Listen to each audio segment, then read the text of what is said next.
All right, everyone. So I'm back again. And as you know, I'm bringing you another one. So it's Monday in Sydney, Australia right now. All right, everyone. It's Monday in Sydney, Australia right now. And I think it's global right now that everyone across the world know that there was a massive shooting in Sydney, Australia. And 2 gunmen gunned down a lot of people. Last I checked, it was 16. And that's a lot of tragedy for these 2 individuals to be going out there and destroying people's lives. Apparently this was the beginning of the Jewish holiday. What was it? Crossover? Passover or Hanukkah? Hanukkah. So it was Hanukkah. So Monday, it's Sunday here, and in Sydney, Australia, there is the beginning of Hanukkah. And the shooters decide to go on an attack and massacre.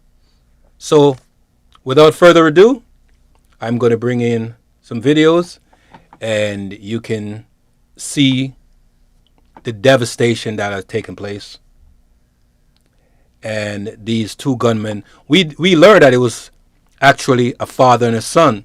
But think of how stupid that is, right? Before we go into video. Think of how stupid that is. You're going to, as a father, take your child out there. I would assume that there are no grandchildren. And you're going to take your child, of course a grown man, to go out there and assassinate people simply because you disagree with their belief, or maybe it's what's going on over in the Middle East. Maybe you're angry about that, and so you decide you're going to take it out on the Jews in Australia. We don't know. We probably will never know, because both assassins have been taken out. Let's jump into the videos and see what's going on.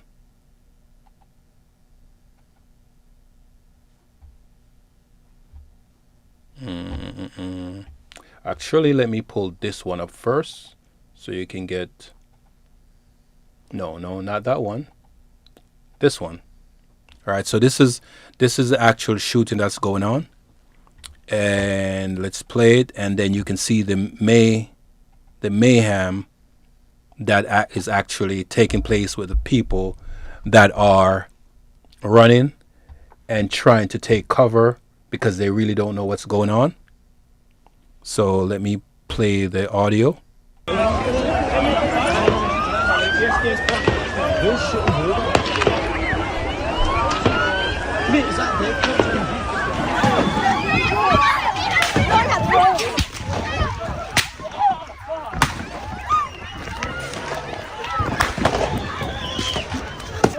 and I just heard what sounded like fireworks going off, and it was just... Let's pause that so you can go back and you can see the shooting, why he says. So they're on the bridge and you can see two bodies. Apparently they got shot. All right, so let's go back over to that other video. All right, and let him continue speaking on his experience. multiple going off. Just saw an older lady get shot and she was on the floor. Saw an older guy get shot.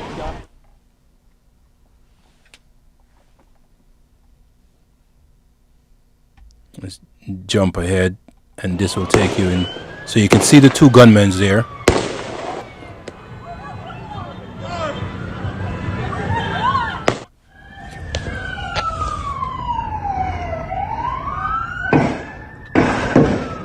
Oh! So that's someone tackling him. So apparently it's a Jewish guy. No, sorry, a Muslim guy attacked the other Muslim guys because it's two Muslims that are doing the shooting, a father and a son. And another Muslim guy went and attacked and grabbed the gun, but he did not shoot. An attack on every Australian. There is no place. Hold on, let's just go back a quick second here.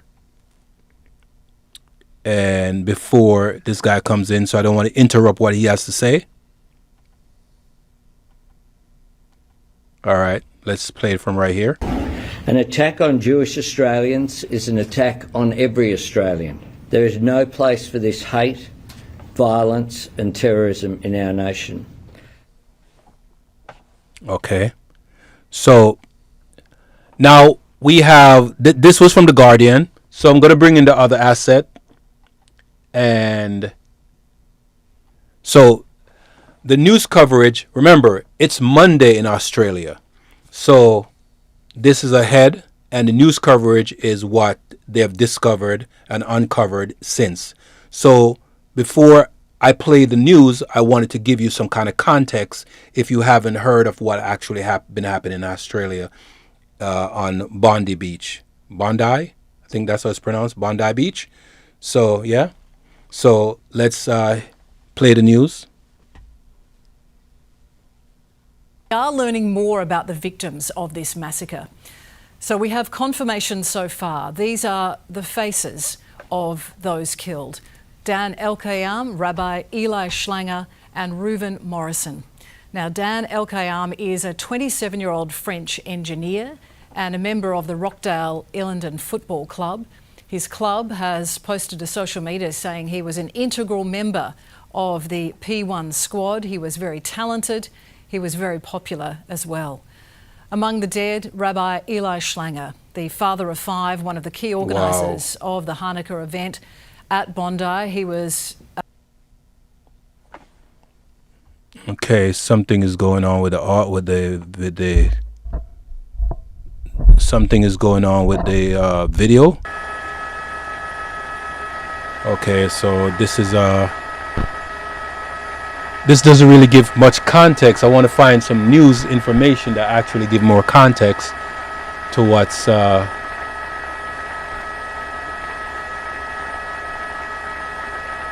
those are the gunmen that's there.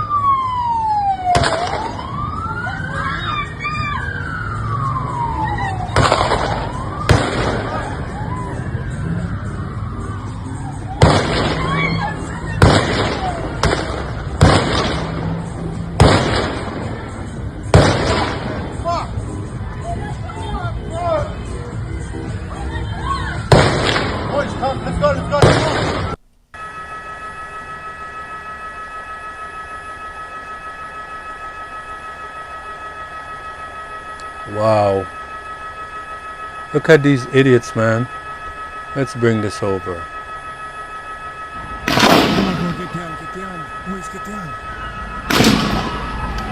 Oh my God. They're stronger than the cowards who did this. And I want to conclude finally by saying that the government is prepared to take whatever action is necessary.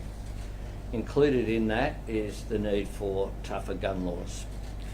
And this afternoon at 4 o'clock I will put on the agenda of the National Cabinet tougher gun laws, including limits on the number of guns guns that can be used or licensed by individuals.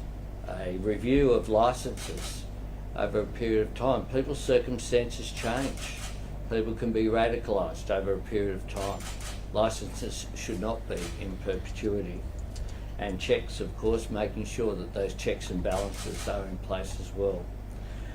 We will I'll take to National Cabinet this afternoon a proposal to empower agencies to examine what can be done in this area.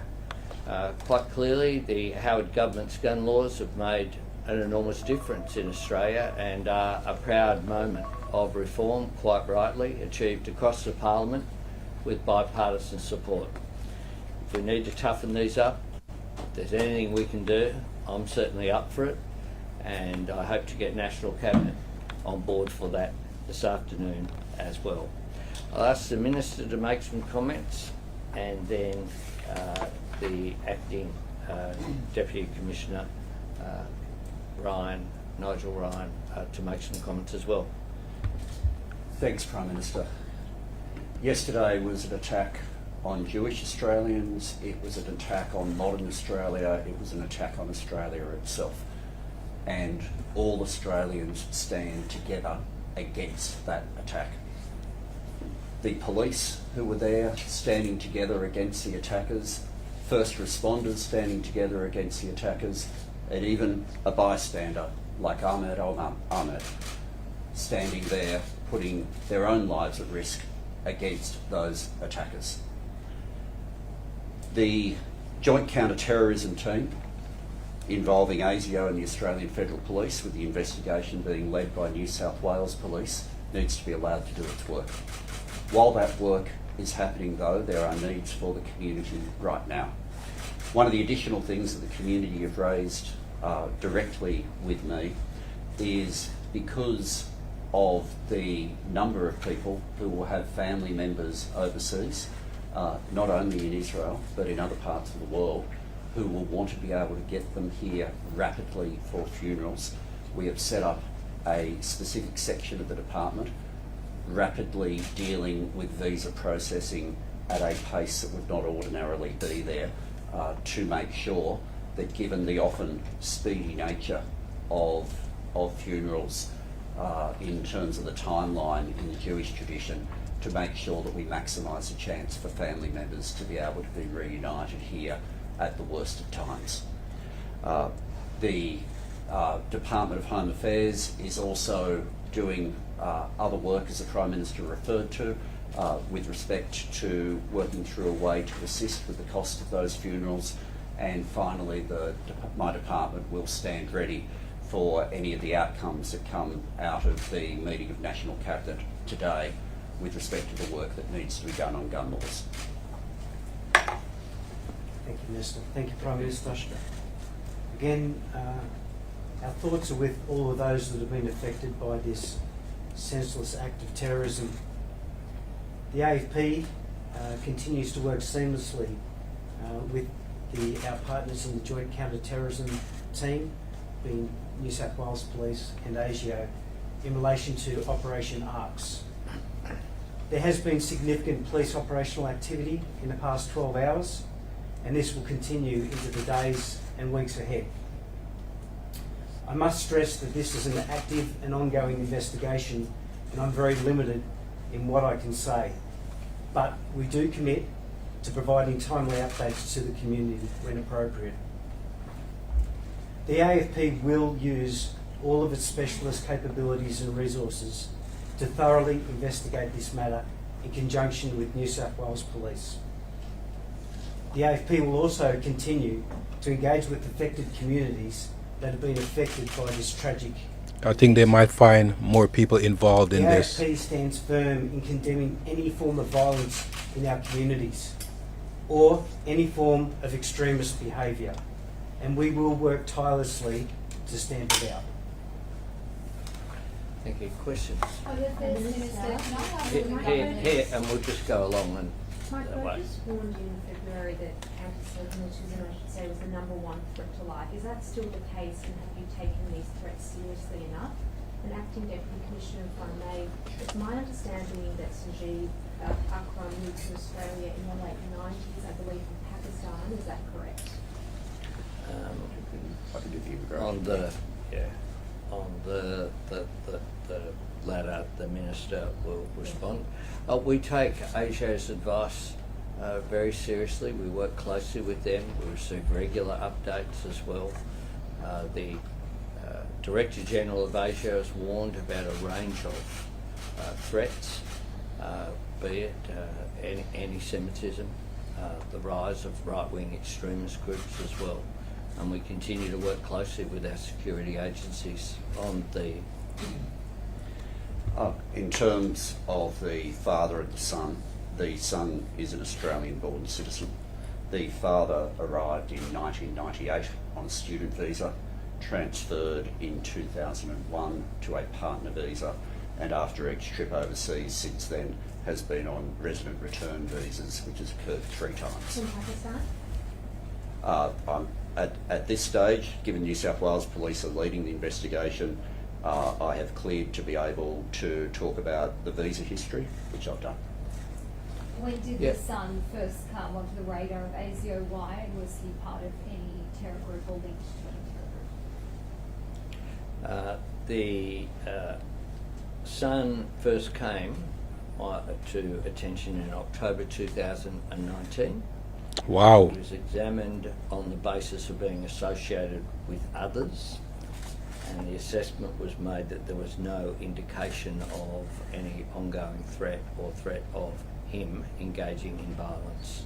Do you believe that to be salient? I've reported factually on what ASIO have found.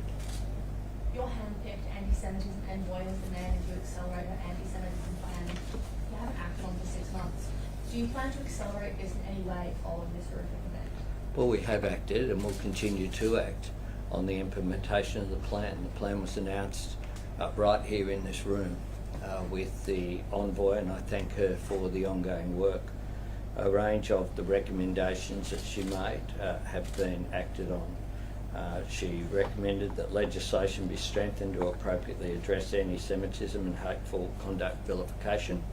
Action 3.2. We've done the following. We've criminalised hate speech, advocating violence. We've criminalised doxing under Privacy and Other Legislation Amendment Bill. And we have a landmark ban on the Nazi salute and hate symbols with penalties of imprisonment and or a fine of up to $16,500. She recommended the strengthening of institutional accountability and university reform. We created the National Student Ombudsman, was established this year, with strong investigative powers, same as those of a Royal Commission. We conducted the review of the Tertiary Education Quality and Standards Agency. It has commenced, and that review consultation power was released by the Minister in September, with responses due in October. Special Envoy is also progressing with administrative support from the Department of Home Affairs, a university report card evaluating university measures to promote inclusivity for Jewish students and staff. Recommendation 3.3 was on education awareness and public discourse. We've allocated $4 million to expand the social cohesion work of Together for Humanity in schools. Recommendation 3.5 was the enhanced protection of Jewish communities through physical security measures, and I've commented on the further extension of that we are putting in place. Recommendation 3.9 was reviewing and strengthening migration and citizenship matters, and the Department of Home Affairs is undertaking a review of relevant training packages to strengthen modules on assessing whether an applicant's conduct involves inciting or promoting hatred and ensuring coverage of vilifying behaviour directed at any group. Recommendation 3.12 was support for Jewish communities' cultural, social and religious life while ensuring safety and security. We've committed grant funding, which we announced in January, including $8.5 million to upgrade the Sydney Jewish Museum, 4.4 for the National Holocaust Education Centre in Canberra, an additional $2 million to the Holocaust Institute of Western Australia, and we committed $18 million to the Jewish Arts Quarter in Melbourne. We'll continue to work at the levels with the Envoy, including the number of the recommendations, of course, for state governments to implement as well. Paul? Why did ASIO's interest in Naveed Akram not raise red flags that would prompt a re-evaluation of the father's licence to have 6 guns? And when you talk about introducing more checks and balances, clearly in that situation, would you say that the gun licence should be revoked? Well, what's important is that the authorities be enabled to do their work. That's what we have done. I've reported to you accurately ASIO's advice, including the timelines, which were done in 2019. The assessment was made because of the son's associations that he had at that time, and the investigation went for a period of 6 months. They closed the file, they didn't tell anyone, they didn't ask about what are the guns? associations of concern? Who was the association? Well, that's a question with respect to for the ASIO Director General, but it was people he was associated with rather than things that he himself had done. ASIO closed the file and didn't tell anyone else? Hang on, one at a time, please. Can we hear from Home Affairs Minister Sure. that you're able to expand on those associations? Well, no, it's the exact same answer that the Prime Minister just gave, that the assessment of ASIO was with respect to his associations rather than at that point there being a personal motivation from him. And ASIO closed the file and didn't tell anyone No, else? you're making a whole lot of extra assumptions. We've given you the information and that's what we've given you. ASIO makes decisions as to what can be provided. We provided that with you. But should they have told police so that someone could investigate whether a close relative of his was licensed to have firearms? Did they tell anyone else? You can't predetermine that. I've got full support for our security agencies, and part of making sure that they can do their job is making sure that information is brought out in the way in which we are doing it right now. Are his other family Well, members being investigated? just- Are his other family members being investigated? I beg your pardon? Are there other family members being investigated? Do you have any concerns about the other family members? I have full support for our security agencies, and I'm authorised to give you the information which I have given you. And you would understand this is an ongoing investigation, and therefore we are not in a position to compromise that ongoing investigation. We have gone through the committees what we are able to tell you. We're providing as much information as possible. Prime Minister, has Australia gotten complacent on gun control since Port Arthur? And in terms of the gun control ideas that you'll be bringing to National Cabinet, what is within your power to do and what do you need from the States? Well, some laws are Commonwealth and some are implemented by the states. What we want to do is to make sure that we're all completely on the same page. That is one of the reasons why I'm convening the National Cabinet today as a matter of urgency. We will then task work to be done. As Premier Minns has said, he will task work in New South Wales. We want to make sure, though, that there's greater uniformity in these issues. One of the things that we have done, for example, is to provide substantial amount of funding support so that the issues that arose out of the Queensland incident, where you had a terrorist incident that resulted in the death of Queensland police officers, that information wasn't transferred across state boundaries. Now that's something that we addressed at that time. We've provided funding for that, but we'll continue to work through those issues. Yeah. Can the National Firearms Register move faster? And does Australia need a new firearms by that program? Well, that's precisely what we're doing. Before us, there wasn't a National Firearms Register. That's the point. That's one of the major reforms that we're doing, and we will do it as soon as we can. In some cases, some state jurisdictions still had paper identification. That was what we were dealing with. Now, we are responding in a really practical way. If there's more that can be done, we will do it. We will do whatever is necessary. Yep.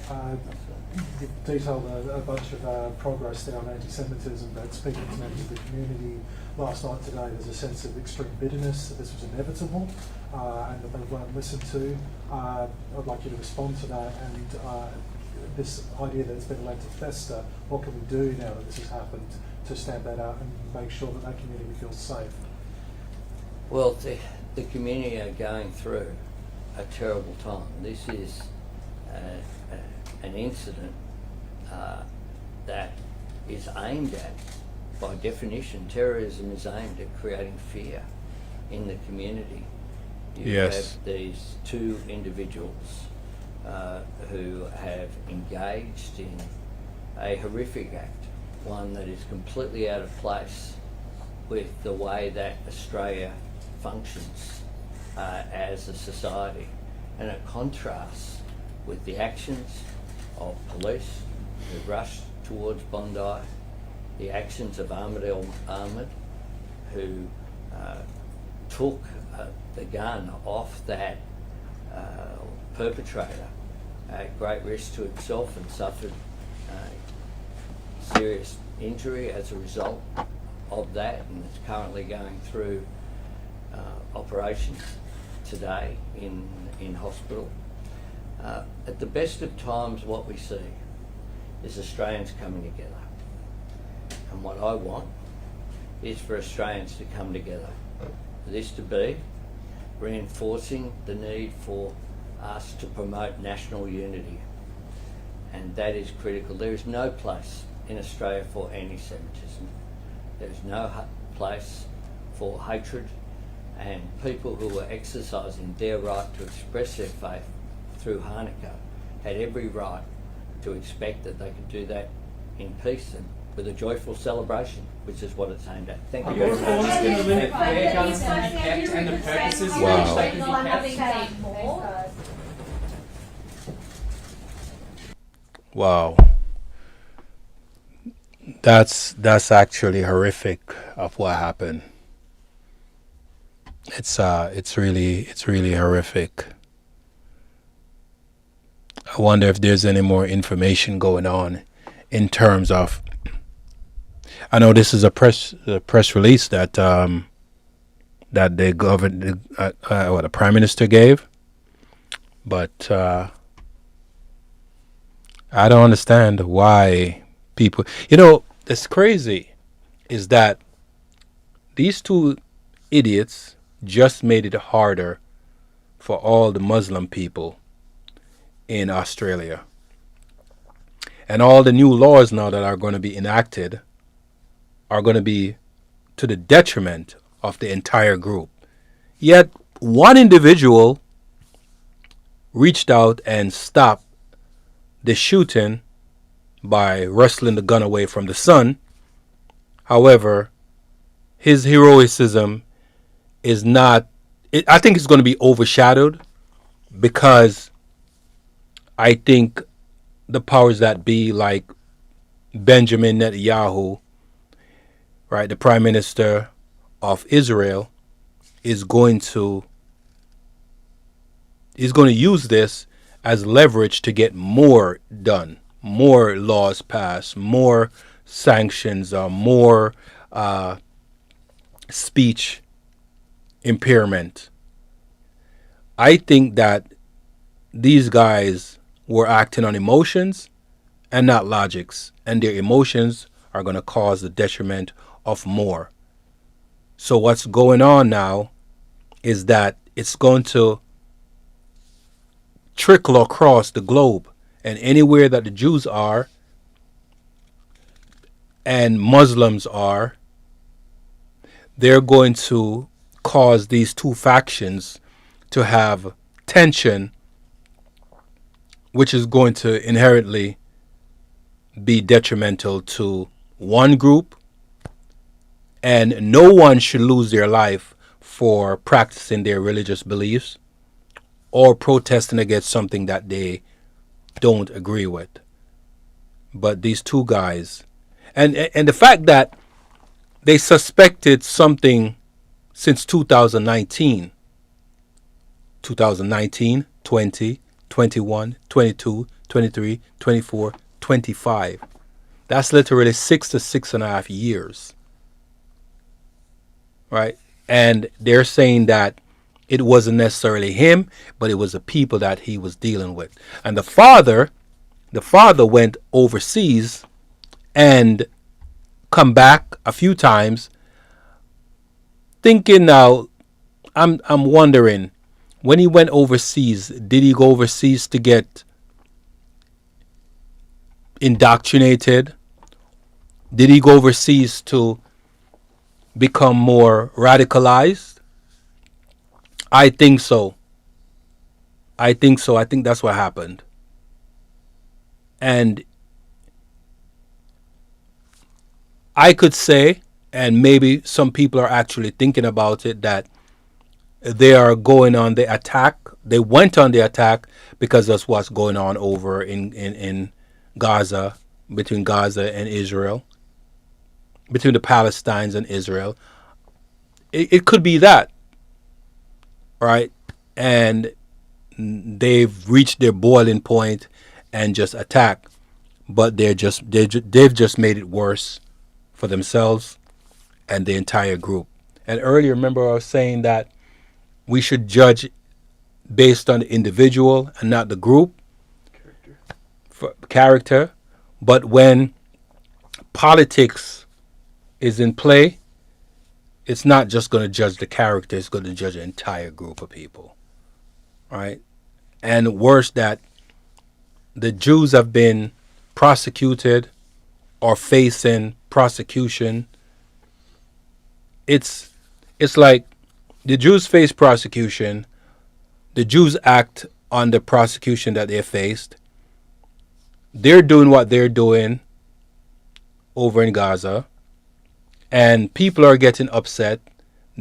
The people that are getting upset, they're acting out, doing stupid things like this in a place where it's not in the Middle East, and thinking that why it's going to be better, that if they do this here, it's not going to cause a ripple effect across continents, across nations.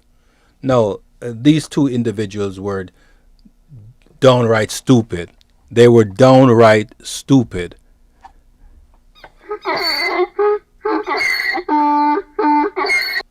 And I think they've just made it hard for a lot of people.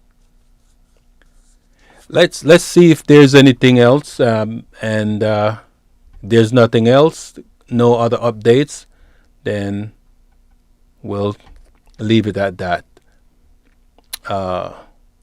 Let me see.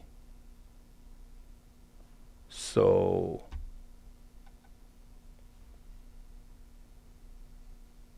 let's see if what Trump has to say. Hi, I'm Hallie Jackson. We are coming on the air right now with breaking news. President Trump at the White House about to make a statement. We believe it is going to be on the deadly shooting at Brown University that left 2 people dead and 9 others hurt. Here's the president now. Let's listen in. 9 injured. And 2 are looking down on us right now from heaven. And likewise in Australia, as you know, that was a terrible attack. 11 dead, 29 badly wounded. And that was an anti-Semitic attack, obviously. And I just want to pay my respects to everybody.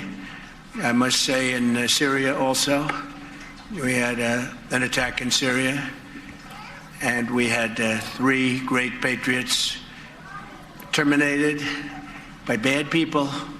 And not the Syrian government, it was ISIS. Syrian government fought by our side. The new president fought by our side. But I just want to pay my respects to the families. We also had 3 injured, but 2 of them are already out of the hospital, and 1's going to be okay. But we lost 3, so it was a rough day. But to Australia and the Prime Minister, to everybody that we know so well, we get along with so well, we have a great relationship. That's a terrible situation going on over there. Think of that. Yes. And Brown University, great school, great, really one of the greatest schools anywhere in the world. Things can happen. So to the 9 injured, get well fast, and to the families of those two that are no longer with us, I pay my deepest regards and respects from the United States of America. Thank you very much. It's a very important thing to say, and we mean it. I can tell you in Syria, there will be a lot of damage done to the people that did it. They got the person, the individual person, but there'll be big damage done. And the other, supposedly, they call him a person of interest, so I'll keep it along those lines so we don't get ourselves in any trouble, but they have a person of interest at Brown. And in Australia, you probably read it's been a very, very brave person, actually, who went and attacked frontally. Wait, there was a shooting at Brown University today? Really? Yep, that's what I said. Wow. There's a lot going on today. One of the shooters, and saved a lot of lives. So very brave person who's right now in the hospital, pretty seriously wounded. So I great respect to that man that did that. But we're here for a different reason. We're here to celebrate Christmas and to celebrate. And I think today we can very say loudly, we celebrate Hanukkah, because that was such a horrible attack. That was a purely anti-Semitic attack. And to really celebrate the new year, we have an amazing couple of achievements. We've taken in more investment money than any country has ever taken in by President 4 Trump times. there There's never speaking been anything from like the White House. These were unscheduled remarks by President Trump. He is speaking at what appears to be a holiday reception. There are obviously many of those at the White House, especially given today is the first night upcoming of Hanukkah, with Christmas in just a couple of weeks here. But at the onset of his remarks, you heard the president address 3 major news stories over the course of the last 24 to 36 hours. First, of course, that shooting at Brown University, with the president wishing the best for the 9 victims of that shooting. 2 additional people were killed. And you heard the president talk about the situation there. Secondly, in Australia, that attack at Bondi Beach, a popular tourist location where there had been a Hanukkah celebration with a number of people dead there. The president addressing his relationship with the Australian Prime Minister, suggesting that obviously what happened was terrible and that he is wishing the best there. And then, of course, on what happened in Syria, this was Saturday morning, and the president vowing retaliation, essentially, on the perpetrators there after several people, 3 people, were killed in that attack. So the president coming out on this Sunday, again, unscheduled, addressing these major news stories that we are continuing to follow here at NBC News as well. The president says anything else additionally beyond his reception remarks, we will bring that to you. But for now, we'll conclude this NBC News special report. More Wisconsin man identified as person of interest in connection with deadly Brown University shooting. Wow. I know this wasn't a part of this stream, but I think I have to read this. This is probably have to.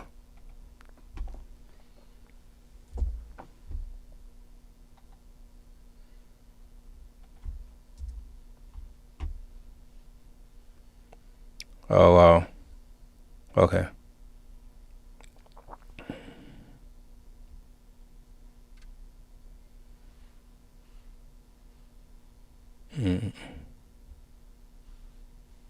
Let me see if I can bring this up.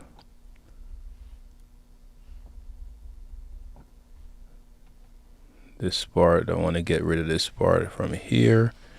Maybe I have to bring it over from here. Let's see. Okay, I'll bring it over from here. I'll move this here from here.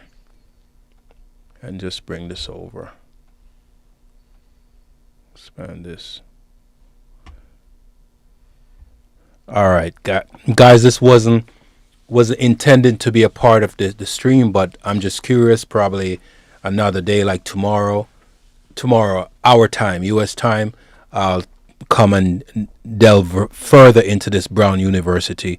But as you can see on the screen, It says Wisconsin man identifies as person of interest in the connection with the deadly shooting at Brown University. So let me just play this video clip real quick and see what it's saying. Expand it and play. Let's see if anything The comes breaking through. news this hour, we just broke it. Sources telling CNN that the person of interest in this shooting is identified as 24-year-old Benjamin Erickson of Wisconsin. What else are you learning? Well, he went to high school around Milwaukee, went to the University of Wisconsin after that. He was coming out of high school, I guess, at the end of COVID, and then served in the U.S. Army in Fort Myer, which is just outside Washington, D.C. It's one of those bases where you have a lot of specialized units that have to do with Washington. He, we are told, was part of an elite ceremonial unit, an honor guard, that did marching presentations and things with horses. Wow. Apparently not deployed into any combat or war zone as far as we can tell, checking with our contacts at DOD, and no criminal background. It does appear, based on his own posts, that he switched from University of Wisconsin to Brown University for the fall semester of 2025. And that is something that, as you and I have discussed earlier today, we're kind of sorting out against the statements that that were made by officials that he was not a student there. It may have been that he was suspended or otherwise moved out and was not a student at the time of the shooting, which he is allegedly connected to. Now, why can't authorities tell us any of this? Right now, as we sit here, we believe he has not been charged. He is in custody. He's being held. We're not clear what those charges are while they're being drawn up. But until he's formally charged, there's not an awful lot they can say about someone who is in custody but not charged. He's being called by authorities a person of interest. He's not being called a suspect. That's significant, right? Yeah, and I mean, it is a bit of a difference without a distinction, meaning if he decided, am I under arrest or can I go now? He's not free to leave. So he's being detained. That means he's in custody. That means he's not free to go. The question is, are they going to charge him? Do they have enough at this point? Have the tests come back? Do they have what they need to charge him in connection with this shooting? Or do they have enough to charge him in connection with something else? And perhaps it might be the possession of those firearms if he is not officially a Rhode Island resident and didn't purchase them there and so on. So not a lot of clarity on that coming from officials, but Mayor Smiley, who has been literally the picture of calm and measure in his statements throughout this ordeal, has said that they are keeping that close to the vest in order to protect any future prosecution by being meticulous.